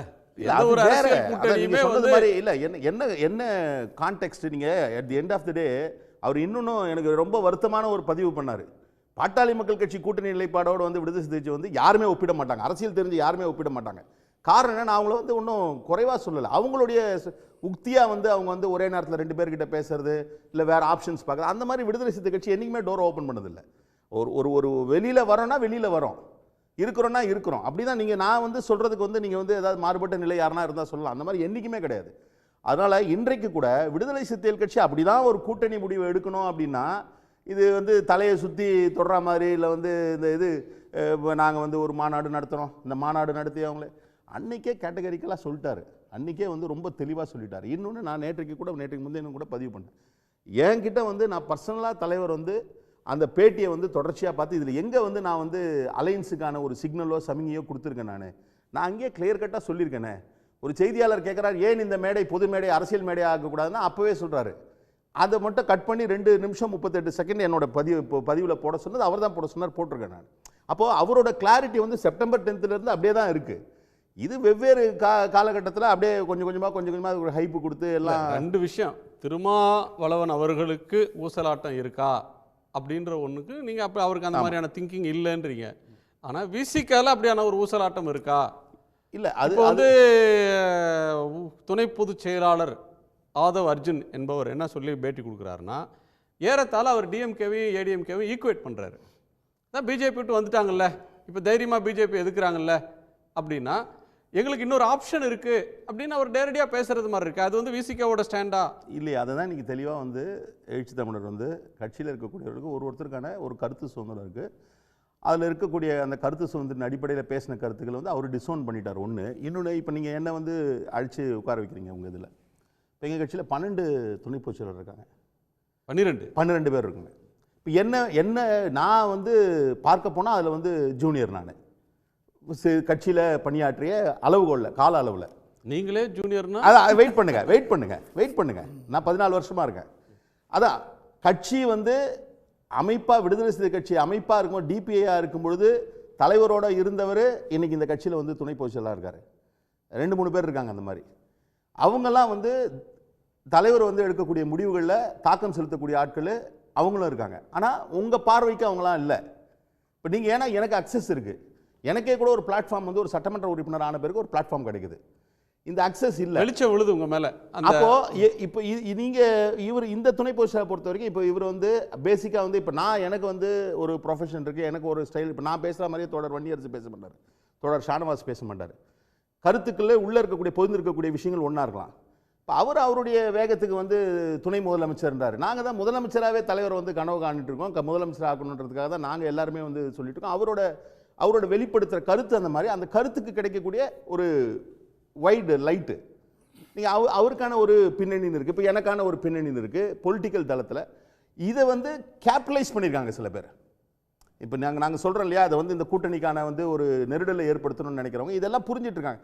நீங்கள் எல்லாருக்கும் எல்லாமே தெரிஞ்ச விஷயம் தான். இப்போ ஒரு ஊடகத்தில் இருக்கவங்களுக்கு விடுதலை சிறுத்தை கட்சியில் காங்கிரஸ் விசிகா கூட்டணியில் நெருடலை ஏற்படுத்தணும்னா யார்கிட்ட போய் பேட்டி கேட்கணும் அப்படின்னு ஊடகம் அப்படி கூட எடுத்துக்கலாம். அதான் ஏன்னா நீங்கள் உங்களுக்கு தெரியும் ஊடகங்களுக்கு பல காலங்கள் அப்படி தானே. திடீர்னு செய்தி வேணும்னா அந்த நியூஸ் கிரியேட்டர்ஸை சுப்பிரமணிய சாமிக்கு என்ன பெரிய வந்து தமிழ்நாட்டில் வந்து ஒரு அமைப்பு இருக்குது, இல்லை வந்து கட்சி இருக்குது, என்ன இருக்குது கடந்த காலங்கள் இருந்து இந்தியா முழுக்கமே ஒண்ணுமே இல்லை. ஆனா வந்து ஒரு செய்தி நியூஸ் கிரியேட் பண்றதுக்காக வந்து போய் பேட்டி எடுத்து ஒரு செய்தியா போட்டு எத்தனை குழப்பங்கள் தமிழ்நாட்டில் சுப்பிரமணிய சாமியால ஏற்பட்டிருக்கு. ஒண்ணுமே இல்லாம சுப்பிரமணிய சாமி குழப்பத்தை ஏற்படுத்தக்கூடியவர் இல்ல இது அவர் ஏற்படுத்தக்கூடியவர்ன்றது புரிந்து கொண்டு நான் குழப்பம் நீங்க இதோட கொண்டு போய் குழப்பன்ற வார்த்தையை சேர்க்காதீங்க. நான் சொல்றது என்னன்னா கருத்துக்களை வந்து வெளிப்படுத்தும் பொழுது ஒருத்தர் ஒரு மாதிரி வெளிப்படுத்து. அவர் வெளிப்படுத்தக்கூடிய கருத்துக்கள் நான் அதில் என்ன பார்க்குறேன்னா எங்களை போன்றவே வந்து அவருக்கும் வந்து அவருடைய ஆர்வத்தை வெளிப்படுத்தக்கூடிய இடத்துல இருந்து பேசுகிறாரு. இன்னொன்று ஒரு ப்ரொஃபஷனலாக ஒரு எலக்டோரல் நீங்கள் எலெக்ஷனே இப்போ வந்து வேற ஒரு டைமென்ஷனுக்கு போயிடுச்சு. நீங்கள் சணல் கயிறில் வந்து பேப்பர் கொடி கட்டின காலத்துலேருந்து அரசியல் பார்த்துட்டு இருக்கோம். இன்றைக்கி அது கிடையாது. இன்றைக்கி வந்து ஸ்ட்ராட்டஜிஸ்ட்னு வந்துட்டாங்க. இப்போ இன்றைக்கி வந்து ஒரு அரசியல் இயக்கத்தில் இருக்கக்கூடிய சாதாரண பொறுப்பாளர்கள் கூட அவங்களுடைய சோஷியல் மீடியா ஹேண்டில் பண்ணுறதுக்கு ஒரு ஆளை ஹையர் பண்ணுறாங்க. இந்த மாதிரியான காலகட்டத்துக்கு நகர்ந்துட்டோம். இந்த மாதிரியான காலகட்டத்துக்கு நகர்ந்துட்ட போது கட்சியிலே இப்போ அண்ணன் ரவிக்குமார் மாதிரியோ சிந்தனை செல்வன் மாதிரியோ இல்லை வந்து மற்றவங்க வந்து அவங்க வந்து ஒரு சீசண்டாக வந்து வரக்கூடியவங்க எந்தெந்த கருத்துக்கள் எந்தெந்த மாதிரியான எதிர்விளைவுகள் வரும். இப்போ நான் உட்பட நானே அந்த இடத்துக்கு போகலன்னு தான் நான் நினைக்கிறேன். அவர்களுடைய இடத்திற்கு போவதற்கு எனக்கான ஒரு சீசனிங் தேவைப்படுது. அப்போது ஒரு ஸ்ட்ராட்டஜிஸ்டாக வந்து இருக்கும்பொழுது பேசக்கூடிய ஒரு தொனியில் வந்து அவர் பேசுறது வந்து மிஸ்இன்டர்பிரட் ஆகிருக்குன்னு தான் நான் நினைக்கிறேன். நான் அப்படி தான் நாங்கள் வந்து அதை வந்து பார்க்குறோம். அதனால தான் தலைவர் சொல்லிட்டார், அவங்கவுங்களுக்கு இருக்கக்கூடிய கருத்து சுதந்திரத்தில் சொன்னாங்க. அது அவள் தான் ஒரு எண்ட் கார்டு போட்டார் அவர். இது வந்து அவர் வந்து ஒரே வார்த்தையில் முடிச்சுட்டாரு, இது நாங்கள் இந்த கூட்டணியில் தான் இருக்கோம், நாங்கள் அந்த கூட்டத்தில். திரு பொன்ராஜ் எண்டு கார்டு போட்டாரு அப்படிங்கிறாரு. எண்டு கார்டா இல்லை அடுத்த பார்ட் 2 இப்போ வந்து படத்துக்கு அடுத்த இது போடுறாங்கல்ல, அது டைட்டு இது மாதிரி இடைவேளை இன்டர்வல் மாதிரி. ஆமாம். அதாவது இன்னைக்கு விசிகனுடைய தலைவர் தொல் திருமாவளவன் அவர்கள் வந்து தெளிவாக சொல்லியிருக்காரு, பல்வேறு கட்சியில் இருக்கக்கூடிய ஒவ்வொருத்தருக்கும் ஜனநாயக முறைப்படி கருத்துக்களை தெரிவிப்பதற்கு அவங்களுக்கு உரிமை இருக்கிறது. அவங்க கருத்துக்களை சொல்கிறாங்க. பட் ஆனால் ஒரு கலந்து ஆலோசித்து ஒரு முடிவெடுத்து அறிவிக்கக்கூடிய பொறுப்பு தலைமை பொறுப்பில் இருக்கக்கூடிய எனக்கு இருக்குது அப்படின்றத அவர் தெளிவாக சொல்லிட்டாரு. 26லையும் சரி 29லையும் சரி நாங்கள் வந்து தெளிவாக திமுக கூட்டணியில் இருக்கிறோம் என்பதை தெளிவுபடுத்தியிருக்கிறார் திரு திருமாவளவன் அவர்கள்.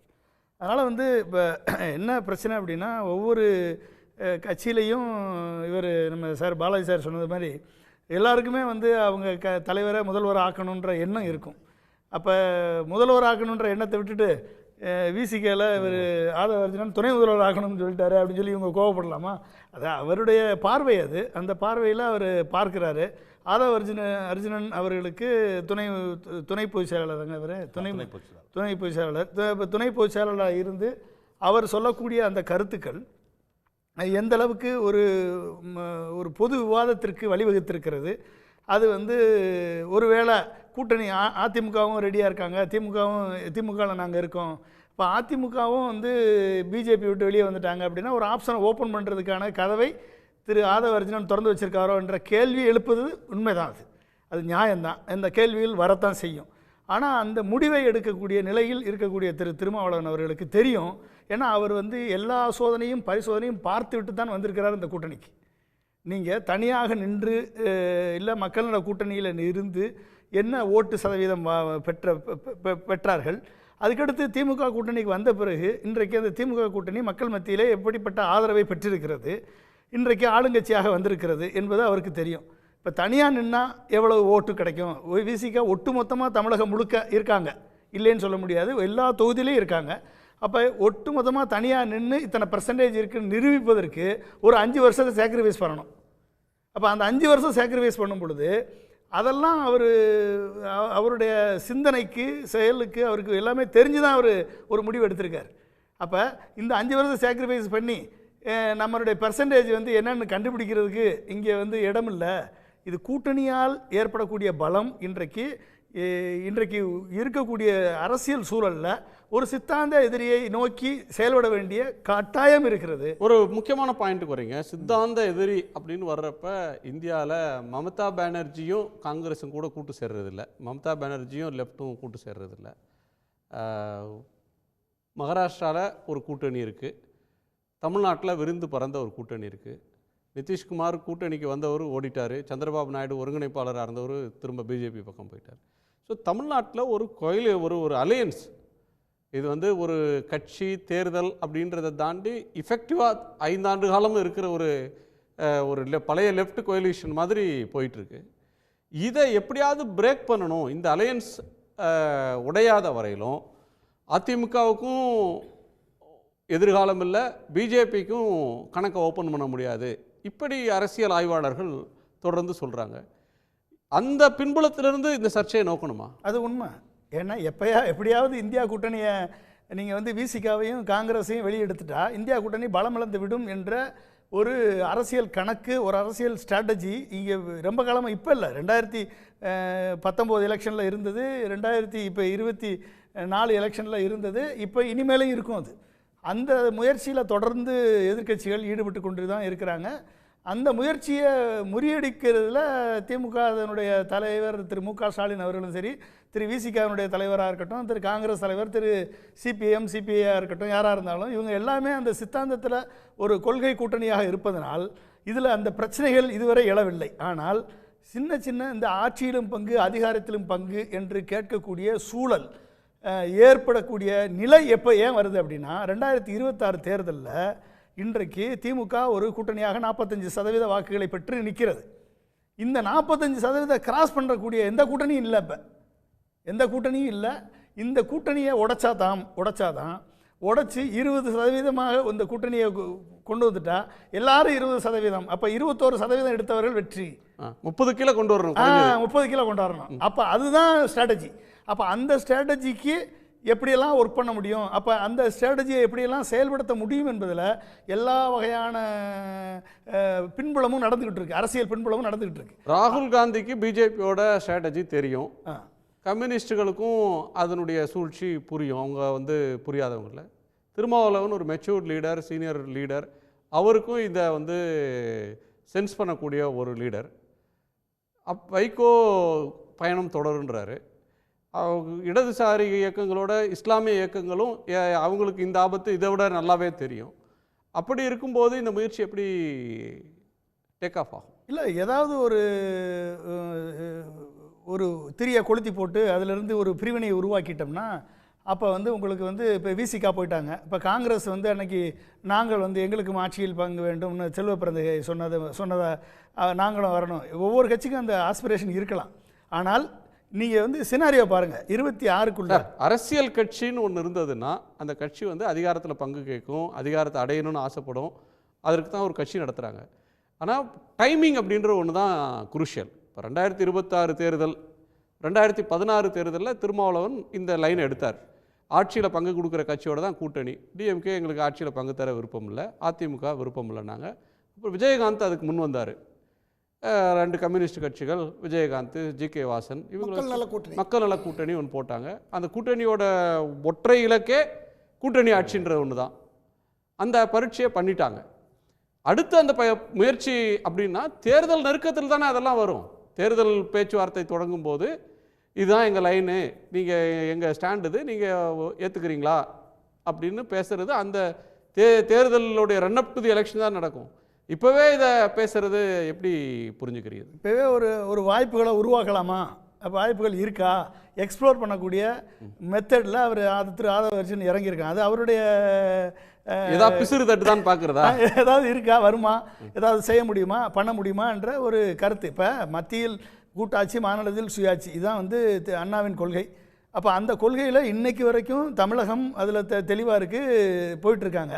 இப்போ ஒருவேளை 2026 தேர்தல் ஒருவேளை பல்வேறு கட்சிகள், பல்வேறு கூட்டணிகள், பல்வேறு புது கட்சிகள் வரக்கூடிய காலகட்டத்தில் இப்படிப்பட்ட ஒரு சூழல் வந்துச்சு அப்படின்னா அந்த சூழலில் எல்லாருக்குமே ஒரு சிக்கலான ஒரு சூழல் வருது, ஒரு பெர்சன்டேஜ் கம்மியாகுது, ஒவ்வொரு கட்சியிலையும் ஒரு பெர்சன்டேஜ் கம்மியாகுதுன்ற சூழல் வந்தால், அப்போ திமுக அறுதி பெரும்பான்மை பெறவில்லை என்ற சூழல் ஏற்பட்டால், அப்பொழுது கூட்டணி கட்சிகளுடைய ஆதரவு இருந்தால் தான் வர முடியும் என்ற சூழல் ஏற்பட்டால், இதெல்லாம் அது அன்னைக்கு சாத்தியம்.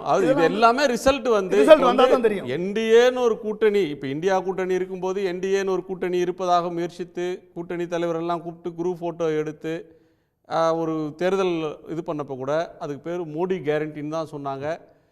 400 பார் மோடி சர்க்கார் அப்படின்னாங்க. 400க்கும் மேலே இடத்துல ஜெயிக்கணும், மோடி சர்க்கார் வரணும்னாங்க. ஸோ 400க்கு மேலே ஜெயிச்சா கூட்டணிக்கெலாம் இடம் இல்லை, கிடையாது. 303 இருக்கும்போதே கூட்டணிக்கு இடம் கிடையாது, பிஜேபி கவர்மெண்ட் தான். ஈவன் 240 கூட்டணி கட்சி கேட்டால் அமைச்சரவை கொடுக்கலையா, அது வேற. பட் கூட்டணியை நீங்கள் அகாமடேட் பண்ணி ஆகணும். ஏதோ ஒரு நீங்கள் எண்ணிக்கை இல்லை, ஒரு மெஜாரிட்டி மார்க்கை தொடலைன்னா தான் நீங்கள் பேச்சே கூட்டணியில் யாருக்கு என்ன இடம், கூட்டணி அரசியல் தேர்தலுக்கு முன்னாடியே அதை பற்றி பேசுறதுக்கு கட்சிகள் ஒப்புக்கொள்வாங்களா? செல்லூர் ராஜே ஒப்புக்க மாட்டாரு சார். செல்லூர் ராஜ் ஒத்துக்க மாட்டாங்க, டிஎம்கே ஏடிஎம்கே யாரும் ஒத்துக்க மாட்டாங்க இந்திய தமிழ்நாட்டை பொறுத்த வரைக்கும். ஆனால் அப்படிப்பட்ட ஒரு சுச்சுவேஷன் ஏற்பட்டால் கூட்டணி ஆட்சியில் பங்கு வேணும்ன்ற ஒரு சிந்தனையை ஆதவர்ஜன் விதைக்கிறார் அங்கே. அப்போ இந்த மாதிரி அந்த சிந்தனை புதுசு இல்லை. 2016லேயே 2006லேயே கலைஞர் எண்ணிக்கை மெஜாரிட்டி கிடைக்காத ஒரு காலத்தில் காங்கிரஸ் எங்களுக்கு 5 வேணும், யார் யார் மந்திரி சபை பட்டியல் வரலையும் யாருக்கு என்ன இலாக்கா வேணுன்றது வரலையும் பேசினாங்க. நம்பர்ஸ் இல்லைன்னா அந்த கட்சிகள் பேசுவது கேட்பது அப்படின்றது தவிர்க்க முடியாது. ஒரே ஒரு தகவல் அவருடைய சொன்னதுக்கு ஒரு அடிஷனலாக அது கூட சேர்த்து அவர் சொன்னதை வலு சேர்க்கிற மாதிரி ஒரு தகவல் எனக்கு கிடைச்ச தகவல் டெல்லியில் உள்ள நண்பர்கள் வழியாக கிடைச்சது. கடந்த 2-3 வாரங்களுக்கு முன்பு தமிழக வெற்றி கழகத்தினுடைய தலைவர் திரு விஜய் அவர்களை ராகுல் காந்திக்கு அழைத்துட்டு போய் இப்போ பேச வச்சதும் திருமாவளவன் என்பதையும் நான் இது பதிவு செய்ய விரும்புகிறேன். சோர்ஸுங்க தொல்லை தாங்க முடியலையே சார். இது என்ன சார் இது? எங்க இல்லைன்னு சொல்லுங்க. யூடியூப்ல தான் இந்த சோர்ஸ் யூடியூப்ல இல்ல இது என்ன சார்? போற போகல அடிச்சு விடாதீங்க சார். இல்ல சார், எனக்கு கூட அதாவது இது வந்து ரொம்ப அதாவது பொறுப்பான ஆளு. தகவல்ன்றது வந்து எங்க இருந்து வருது? ஏதாவது ஒரு அதுக்கு ஒரு ஆத்தென்டிகேட்டடா ஏதாவது ஒன்று இருக்கணும். சும்மா போற போக்குல ஏதாவது ஒன்று சொல்லிட்டு போறதெல்லாம் இதெல்லாம் ஒரு அழகு இல்ல. ஒரு அவை ரகசியம் இதெல்லாம் ரகசியமான ரகசியம். அந்த மாதிரி நீங்க பேசுற மாதிரி எங்களுக்கு வராது. உங்களுக்கு தெரியல இல்லன்னா இல்லன்னு ஏங்க நீங்க சொல்றதெல்லாம் உண்மையாங்க? இல்ல நான் உண்மையே சொல்லல சார். எனக்கு டெல்லியில வந்து உங்களுக்கு வர தகவல் என்ன தகவல் இது? அது இல்லன்னா இல்லன்னு சொல்லுங்க, மறுப்பு தெரியுங்க. அது மாதிரி இருந்தது. அதாவது அவர் இங்க தாங்க இருக்கிறாரு. இப்ப டெல்லிக்கு போறதுக்கு எங்க வாய்ப்பு இருக்குது? அவருக்கு இங்கே தாங்க இருக்காரு. நீங்க எடுத்து பாருங்க. இல்ல 3 வாரத்துக்கு முன்னால 3 weeks back. அதாவது அவர் டிரைவர் சொன்னாரு, அதிகாரப்பூர்வ தகவல்கள் இருந்தா அவர் வீட்ல வேலை செய்யறவங்க சொன்னாங்க. இதெல்லாம் இல்லடா ஓகே நான் ஒண்ணும் இல்ல. நான் எல்லாம் பொதுவா காமன் சென்ஸ் இருக்கிற யாரும் அக்செப்ட் பண்ண மாட்டாங்க. இது எல்லாமே ஹைபோதீசிஸ் தான். இந்த தியரத்தை ப்ரூவ் பண்ண முடியுமா முடியாதான்னு தெரியாது. இப்போ ஹைபோதீசிஸ் வைக்கிற ஹைபோதீசிஸ்ல என்ன அப்படின்னா 2026ல புது வகையான சினாரியோ வந்துச்சுன்னா, அப்படிப்பட்ட வரக்கூடிய சினாரியோவில் ஒருவேளை திமுக கூட்டணிக்கு இந்த மாதிரி அறுதி பெரும்பான்மை கிடைக்கவில்லை என்று சொன்னால் அந்த இடத்துல கூட்டணி வர்றதுக்கான ஒரு வாய்ப்புக்கான அச்சாரத்தை இப்போதே வந்து போட்டு வைக்கலாமா அப்படின்ற ஒரு குரலை அங்கே வந்து பதிவு பண்ணியிருக்கலாம். அதை வந்து திருமாவளவன் சப்போர்ட் பண்ணலன்னு வச்சுக்கோங்க, இல்லை மற்றவங்க அதை ஆதரிக்கிறார். இவங்க கேட்டாலும் கேட்கலனாலும் ஒரு கட்சிக்கு திமுகவுக்கோ அதிமுகவுக்கோ 117 கிடைக்கலன்னா அந்த எண்ணிக்கை அடையிறதுக்கு மீதி எந்த நம்பர்ஸ் வருதோ அவங்களோட அதிகாரத்தை பகிர்ந்து தான் ஆகணும். ஆமா, அதுதான் உண்மை. இவங்க கேட்கணும்னு அவசியம் இல்லை, அது நடந்து தீரும். அதுல வந்து ஒரு விஷயம் என்ன சார், சென்ட்ரல் லெவல்லே வந்து நீங்க வந்து ஜனதா இருந்தப்போ அது ஒரு கம்பல்ஷனாக உருவாச்சு, ஒரு கான்செப்டாக உருவாகல. விடுதலை சிறுத்தைகள் கட்சி முன் வச்சது வந்து கம்பல்ஷனில் முன் வைக்கல. 2016 ஒரு கான்செப்டாகவே முன் வைக்கிறோம். நீங்கள் வந்து தனி பெரும்பான்மை ஒரு கட்சிக்கு இருந்தால் கூட இடம் கொடுக்கணும், கூட்டணி ஆட்சின்றது ஒரு கான்செப்டாக முன் வச்சோம். தமிழ்நாட்டில் என்ன பிட்டர் எக்ஸ்பீரியன்ஸ்னா, உங்களுக்கு தெரியும் 80ல் வந்து திமுக காங்கிரஸ் 117 நின்று ஒரு பிட்டர் எக்ஸ்பீரியன்ஸ் வந்தது. கலைஞர் வந்து அந்த கவர்மெண்ட் நடத்தும் போது கூட இவங்க மைனாரிட்டி கவர்மெண்ட்னு சொன்னாங்க. ஆனால் அவர் வந்து கூட்டணி கட்சிகளுக்கான அந்த ஸ்பேஸை கொடுத்தாரு. அவங்களோட கூட்டணியில் இருந்து ஒரு கட்சி வந்து அமைச்சரவையில் இருந்தால் என்னென்ன செய்யணும்னு நினைக்கிறதோ அதை அந்த கட்சிகள் சொல்லி தான். இப்போ இன்றைக்கி கூட பாமகவே வெளியில் சொல்கிறாங்க, நாங்கள் வந்து கடைகளை வந்து குறைக்க சொன்னோம், கலைஞர் வந்து எப்படி அதை செஞ்சார். அப்போ அந்த ஸ்பேஸை கொடுத்து இங்கே கொண்டு போனார். இப்போ அதுவும் இருக்குது. இப்போ நாங்களே என்ன நினைக்கிறோன்னா, கான்செப்சுவலாக வந்து இங்கே வந்து அதுக்கான ஒரு இது வரணும். ஒரு அலையன்ஸ் கவர்மெண்ட்ன்றது ஒரு கான்செப்சுவலாக வரணும். நீங்கள் வந்து கண்டிஷனலாவோ இல்லை கம்பல்ஷன்லேயோ வரக்கூடாது. ஏன்னா அதுதான் வந்து இல்லை, ஒரு அலையன்ஸ் கவர்மெண்ட்டு ஒரு குறைந்தபட்ச செயல் திட்டம் அப்படின்ற ஒன்றின் அடிப்படையில் ஒரு தேர்தல் அணுகிறீங்க. தேர்தலுக்கு முன்பே ஒரு காமன் மினிமம் ப்ரோக்ராம் அப்படின்னு ஒன்றை நோக்கி போனாங்கன்னா இதெல்லாம் சாத்தியம். ஒவ்வொரு கட்சியும் தனித்தனியாக வாக்குறுதி கொடுத்து அதற்கு பிறகு ஒரு கட்சிக்கு பெரும்பான்மை கிடைச்ச பிறகு தோழமை கட்சிகளை மதிக்கலாம், அவங்க கோரிக்கையை மதிக்கலாமே தவிர அவங்க சொல்வதை கேட்பது, அவங்களுக்கும் அதிகாரத்தில் வந்து இடம் அப்படின்ற ஒன்றுக்கு வந்து ஒத்துக்குவாங்களான்றது ஒரு டவுட்ஃபுல்லான ஒரு தான். இப்போ அதான் நீங்கள் அந்த காமன் மினிமம் ப்ரோக்ராமே நீங்கள் கொள்கை கூட்டணின்னு முதலமைச்சர் அறிவிச்சிருக்காரு. அது வந்து நாங்களும் அந்த நிலையில் இருக்கோம். இது எங்கே இந்த காமன் மினிமம் ப்ரோக்ராம் வருதுன்னா, எங்கேயாவது ஏதாவது ஒரு விஷயம், இப்போ நாங்கள் தனித்தனி இயக்கங்களாக இருந்தாலும் இந்த வேஸ் அண்ட் மீன்ஸ் தான் மாறுபடுது. நீங்கள் வந்து அடிப்படையாக இருக்கக்கூடிய அந்த இதில் வந்து கொள்கைகளில் வந்து ஒரே நிலையில் இருக்கும்பொழுது குறிப்பிட்ட ஏதாவது 1-2 பிரச்சனைகள் ஏதாவது இருந்ததுன்னா அது தொடர்பாக அட்டன் பண்ண வேண்டிய சூழல் வரும். நீங்கள் இல்லைனா நீங்கள் வந்து காமன் மினிமம் ப்ரோக்ராம் இல்லைனாலும் இன்றைக்கி இருக்கிற கூட்டணி கட்சிகள் எல்லாருக்கும் வந்து ஒரே அஜெண்டா தானே. சரி, 26 பற்றி பேசிகிட்டு இருக்கீங்க. அது கூட்டணியில் அது ஆட்சியில் பங்கு அதிகாரத்தில் பங்குன்றதை கேட்குறாங்க.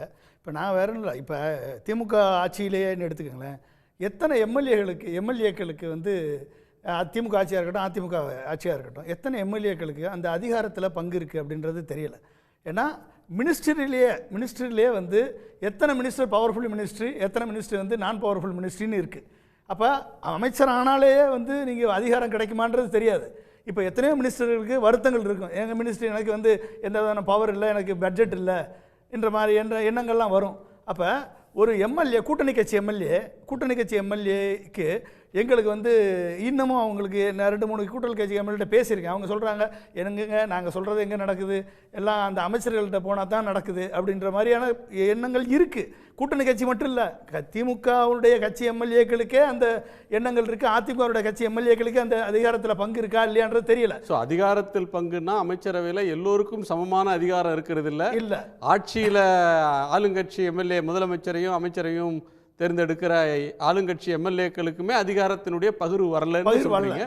கான்ஸ்டன்டைன் இருக்கார், அவர்கிட்டயே கேட்டுடலாம். திரு கான்ஸ்டன்டைன், உங்க அதாவது எடப்பாடி பழனிசாமி அவர்கள் இது புகைய தொடங்கி இருப்பதாக சொல்வது இன்றல்ல நேற்றல்ல, அவர் 2019 சொல்லிட்டு இருக்கிறார். இது புகைய தொடங்கிருச்சு அப்படின்னு. அவருக்கு புகை தெரிகிறதே தவிர இங்கு இருக்கக்கூடிய நட்பு அவருக்கு தெரிவதில்லை. ஏனென்றால் மாண்புமிகு முதலமைச்சர் அவர்கள் மிக தெளிவாக இன்றைக்கு அவர் கொடுத்திருந்த அறிக்கையில் நமது பவள விழாவில் நமது கொள்கை உறவுகளோடு, கொள்கை கூட்டணி கட்சி தலைவர்கள் என்கிற நமது உறவுகளோடு நாம் நமது இயக்கத்தை கண்டெடுத்த பேரறிஞர் அண்ணா பிறந்த மண்ணில் நாம் சந்திக்க இருக்கிறோம் என்று சொல்லியிருக்கிறார் என்று சொன்னால், இந்த கூட்டணி என்பது நான் ஏற்கனவே உங்களுக்கு சொல்லியதைப் போல இதுவரைக்கும் தமிழ்நாட்டில் இல்லாத ஒரு வரலாற்று சிறப்பு மிக்க கூட்டணி. 7 ஆண்டு காலம் ஒரு கூட்டணி இவ்வளவு சரியாக சேர்ந்ததிலிருந்து ஒரு கட்சி கூட தவறிவிடாமல் அத்தனை பேரும் இன்டாக்ட் என்று சொல்லக்கூடிய வகையில் ஒருவரோடு ஒருவர் கைகுலுக்கி கொண்டு மனமகிழ்ச்சியோடு ஒரு கூட்டணி நடந்து கொண்டிருக்கிறது என்று சொன்னால் அது மாண்புமிகு முதலமைச்சர் தளபதி மு.க. ஸ்டாலின் அவர்கள் தலைமையிலான தமிழ்நாட்டின் இந்த கூட்டணி தான். இதில் சில பேருக்கு வருத்தம் இருக்கிறது, சில பேருக்கு எரிச்சல் இருக்கிறது. அவர்களுக்கு இருக்கிற எரிச்சலில் அவர்களுக்கு புகை வருகிறதே ஒழிய இந்த கூட்டணிக்குள் எந்த புகையும் இல்லை, எந்த பகையும் இல்லை. அண்ணன் திருமாவளவன் அவர்கள் மிக தெளிவாக இன்றைக்கு அதை எடுத்து சொல்லியிருக்கிறார்.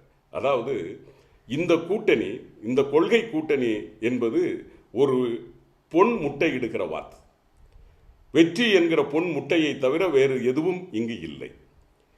இந்த வாத்தை எப்படியாவது அறுத்துவிட வேண்டும் என்று சில பேருக்கு எரிச்சல் இருக்கலாம். இந்த மண்ணுக்கு எதிரான, இந்த மக்களுக்கு எதிரான, இந்த மொழிக்கு எதிரான, இந்த இனத்திற்கு எதிரான ஒரு பாசிச சிந்தனை உள்ளவர்கள் இந்த சமூக நீதியின்பால் உள்ள இந்த கூட்டணியை உடைத்துவிட வேண்டும் என்று நினைப்பார்களே ஆனால், அவர்கள் கருத்து சொல்வார்களே ஆனால் அது நாம் ஏற்றுக்கொள்ளத்தக்கது. ஏனென்றால் எதிரணியிலே இருக்கிறார்கள், நம்மை உடைத்தால்தான் அவர்கள் இங்கு கோலோச்ச முடியும் என்கிற காரணத்தினால் அவர்கள் அதை பேசுகிறார்கள் என்று நாம் எடுத்துக்கொள்ளலாம். அப்படி பார்க்கிற போது அண்ணன் திருமாவளவன் அவர்கள் இந்த மண்ணுக்கான, இந்த மக்களுக்கான, இந்த மொழிக்கான, இந்த இனத்திற்கான ஒரு தலைவன், அதை எந்த கொம்பனும் மறுக்க முடியாது. அப்படியானால் அவரின் குரல் எப்படி இருக்கும் என்று சொன்னால், அண்ணன் எஸ்.எஸ். பாலாஜி அவர்கள் சொன்னதை போல, சகோதரர் ரவிக்குமார் அவர்கள் சுட்டி காட்டியதை போல, அல்லது அண்ணன் சிந்தனை செல்வன் அவர்கள் சுட்டி காட்டியதை போல, வன்னியரசு அல்லது ஆளூர் சானவாஸ் அவர்கள் பேசியதை போல அங்கு ஒரு குரல் எப்படி இருக்க வேண்டும் என்று சொன்னால் இந்த கூட்டணியை வலுப்படுத்துவதற்கான குரலாக இருக்க வேண்டும். இன்றைக்கு அண்ணன் எஸ்.எஸ். பாலாஜி இவ்வளவு நேரம் பேசுகிற போது கூட தனக்கான இடம் இருந்தாலும் கூட நாங்கள் ஏன் அதை அடக்கி வாசிக்கிறோம் என்றால், இந்த கூட்டணி ஒரு வெற்றி கூட்டணியாக தொடர வேண்டும் அப்படி என்று உணர்ந்து கொண்ட, அல்லது அந்த ஒரு முதிர்ச்சியோடு இந்த இயக்கம் திராவிட முன்னேற்ற கழகத்தின்பால் இருக்கிற இந்த கூட்டணி நின்று நிலைக்க வேண்டும். அப்படியானால் தான் இந்த மண்ணை அல்லது இந்த மக்களை, இந்த மொழியை, இந்த இனத்தை பாசிச பாஜகவிடம் இருந்து நாம் காப்பாற்ற முடியும். எல்லோருக்கும் சின்ன சின்ன ஆசைகள் இருக்கலாம், கூட்டணியிலே பங்கெடுப்பது, கூட்டாட்சியிலே பங்கெடுப்பது, சின்ன சின்ன ஆசைகளை நாம் அவ்வப்போது நிறைவேற்றிக் கொள்ளலாம்.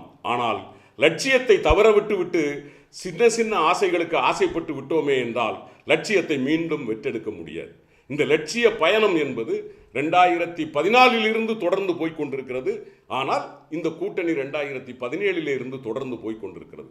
இந்த கூட்டணிக்கென்று அந்த லட்சியத்தை முன்னிறுத்துகிற யார் ஒருவரும் இந்த கூட்டணிக்கு சிதறல் ஏற்படக்கூடிய வகையில் வார்த்தைகளை தெளிக்க மாட்டார்கள். நான் அண்ணன் பாலாஜி அவர்கள் பேசியதிலிருந்து, அல்லது அந்த இயக்கத்திலே என்னோடு இருக்கக்கூடிய அண்ணன் பாலாஜி போன்ற அவ்வப்போது நான் சந்திக்கிற தலைவர்களுடைய கருத்துக்களை, 2ஆம் கட்ட தலைவர்களுடைய கருத்துக்களை நான் பார்க்கிற போது எப்படி புரிந்து கொள்கிறேன் என்று சொன்னால், தம்பி ஆதவ் அர்ஜுனா, அண்ணன் மீது, திருமாவின் மீது எனக்கும் பாசம் இருக்கிறது என்று காட்டுவதற்காக, ஒரு உணர்ச்சி வசப்பட்ட சூழ்நிலையில் அதை பேசியிருக்கலாமே தவிர, எனக்கு தெரிந்து இந்த கூட்டணிக்கு குந்தகம் விளைவிக்கக்கூடிய வகையில் அவர் சிந்தித்து இதை பேசியிருப்பார் என்று நான் நினைக்கவில்லை. ஏனென்றால் அப்படி பேசினால் அதை அண்ணன் திருமாவின் இளஞ்சிறுத்தைகளே ஏற்றுக்கொள்ள மாட்டார்கள். ஏனென்றால் அவர்களை வளர்த்து வைத்திருப்பது அண்ணன் திருமா இன்றைக்கு சாதாரண விஷயம் அல்ல. உள்ளபடியே சொல்லுகிறேன், திராவிட இயக்கங்கள் அந்த காலனி என்று சொல்லக்கூடிய தாழ்த்தப்பட்ட மக்கள் வாழுகிற இடத்திற்குள் திராவிட இயக்கங்கள் கொண்டு போக முடியாத தாக்கத்தை அண்ணன் திருமா ஏற்படுத்தி இருக்கிறார் என்பதை நான் ஒத்துக்கொள்வதில் எனக்கு இருவேறு கருத்து கிடையாது. நாங்கள் கொண்டு போக முடியாத சூழலில் அண்ணன் கொண்டு போய் சேர்த்திருக்கிறார். எனவே திராவிடத்தை இன்றைக்கு சேரிகளுக்குள் அல்லது காலனிகளுக்குள் கொண்டு சேர்த்த பெருமை அண்ணன் திருமாவிற்கு உண்டு. அப்படி இந்த திராவிடத்திற்கு எதிராக அல்லது இந்த கொள்கைகளுக்கு எதிராக அந்த இயக்கத்தில் இருந்து ஒரு குரல் வறுமையானால் நிச்சயமாக அது பாசிசத்தின் குரலாக பார்க்க முடியுமே ஒழிய அது அண்ணன் திருமாவின் குரலாக இருக்க முடியாது. ஏனென்றால் அண்ணன் திருமாவின் குரல் ஒருபோதும் திராவிடத்திற்கு எதிரானது அல்ல, பாசிசத்திற்கு ஆதரவானதும் அல்ல. எனவேதான் நான் சொல்லுகிறேன், அண்ணன் இன்னும் தெளிவாக சொல்லியிருக்கிறார். நான் சொல்லுகிறேன், நாமெல்லாம் 26 பேசிக் கொண்டிருக்கிறோம். அண்ணன் திருமா 26ஓடு நிற்கவில்லை, 29ஐயும் பேசியிருக்கிறார். அதுதான் நான் சொல்லுகிறேன். அவருடைய லட்சிய பயணம் என்பது வேறு. சில நேரங்களில் தெரியாத்தனமாக தங்கள் ஆசையை, தங்கள் பாசத்தை, தங்கள் தலைவன் மீதான பற்றை காட்டுவதற்காக சில பேர் கொஞ்சம் உணர்ச்சி வசப்பட்டு சில வார்த்தைகளை விட்டு விடலாம். அது உணர்ச்சி வசத்தால் வந்த வார்த்தையே தவிர இது அண்ணன் திருமாவின் வார்த்தை இல்லை என்பதை போன்றவர்கள் புரிந்து கொள்கிறோம். எனவே மாண்புமிகு முதலமைச்சரை போன்ற 50 ஆண்டு காலத்திற்கு மேலாக பொது வாழ்க்கையில் இருக்கிற தலைவருக்கு தெரியாதா என்ன இதெல்லாம் கடந்து போக வேண்டிய சிம்பிளான விஷயம் என்பதை மாண்புமிகு முதலமைச்சர் தெரிந்து கொண்டுதான் இருக்கிறார். எனவே நான் இன்னைக்கு பேசிக் கொண்டிருப்பதை போல, அண்ணன் பொன்ராஜ் சொன்னதை போல, அல்லது சகோதரர் பீர் முகமது சொன்னதை போல, ஏன் அண்ணன் குமார் கூட இந்த கூட்டணி வலுவான கூட்டணி, இதை உடைக்க வேண்டும் என்று வலதுசாரிகள் அல்லது பாரதிய ஜனதா கட்சி ஆசைப்படலாம் என்று தான் சொன்னாரே ஒழிய உடைத்துவிட முடியும் என்கிற நம்பிக்கை அவருக்கும் இல்லை. எனவே நாங்கள் உறுதியாக இருக்கிறோம். ஏனென்றால் எங்களுக்குள் சின்ன சின்ன ஆசைகளில் சில கருத்து வேறுபாடுகள் இருக்கலாம், ஆனால் லட்சியத்தில் நாங்கள் ஒன்றுபட்டு நிற்கிறோம். அதை யாரும் உடைத்துவிட முடியாது. நன்றி நன்றி. உங்கள் எல்லோருடைய பார்வைக்கு நன்றி. நிறைவு செய்யலாம். இது கேள்விக்களம், மக்களின் மேடை. உடனுக்குடன் செய்திகளை தெரிந்து கொள்ள சன் நியூஸ் பெல் ஐகானை கிளிக் பண்ணுங்க.